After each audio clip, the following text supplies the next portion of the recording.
Good morning class. I am your SST teacher from Vidya Bal Bhavan Senior Secondary School, and today I am here to teach you the movement of Earth and the points to remember. As we have covered the chapter in previous class, so today I am going to do points to remember. Right? So let's start with. There are two types of movements. What are those movements? These are rotation and revolution. Right? Now next is rotation causes day and night. And next is the year. There are the points that you should remember. The year with 366 days is known as leap year. Understood? Now next is revolution causes seasons. As you know, there are 4 types of season as we discussed in the previous class also. There are 4 types of seasons: summer, winter, autumn and spring season. Now after that, these are the important point again. There are 2 solstices occur in a year. In whole year there are 2 solstices occur. Those are summer solstice and winter solstice. The summer is in the month of June and the winter is in the month of December. Understood? Now there are 2 equinoxes also. Two equinoxes also. These are autumn and spring. Understood? These are autumn and spring.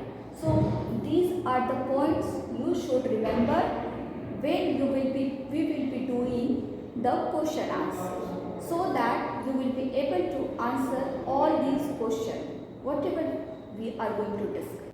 So now we are going to do our questions and answers of movement of the earth. I am going to discuss it with you. So the first question is, what are 2 movements of the earth? You know class, what are the 2 movements of earth? The rotation and the revolution. The rotation which is in which the earth rotates on its axis, and the revolution when the earth revolves around the sun. Right? Now next is, name the 4 seasons. What are the 4 seasons? The 4 seasons are summer, winter, spring and autumn. Right? These are the main 4 seasons. Now next is, when do we have equal days and night? So as we have discussed that there are 2 times of the equinoxes, and equinoxes means when we have the day and nights are equal, and when the sun vertically fall on the equator. Okay, so on that day our day and nights are equal. So in the month of September and the month of March, we have 2 equinoxes, right? And now the next is, explain axis and orbit.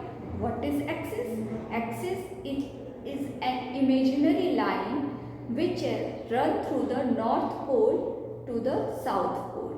Okay? Axis is the imaginary line on which our earth also rotates. Our earth rotates on axis and it runs North Pole to South Pole. Okay. What is orbit? The orbit is the curved path which is followed by the heavenly body and which runs around the sun. Okay. Now fixed path is orbit. Okay. Now what is leap year? The leap year is known as a year with 366 days. Now next, how does it occur? So as we discussed in previous class also, the leap year, when the year is having 366 days. So in our calendar there are 365 days only, and the earth takes 365 days and 6 hours to revolve around the sun or to complete one revolution. So 6 hours are always being left. So now after every 4 years we add these 6 hours in the month of February, and then the February month will be of 29 days, right? And the leap year is there. So how much time taken by the earth to complete one revolution? Discuss the same thing I discussed in the previous question also. The earth takes 365 days and 6 hours to complete one revolution. Understood? So, thank you class. Bye.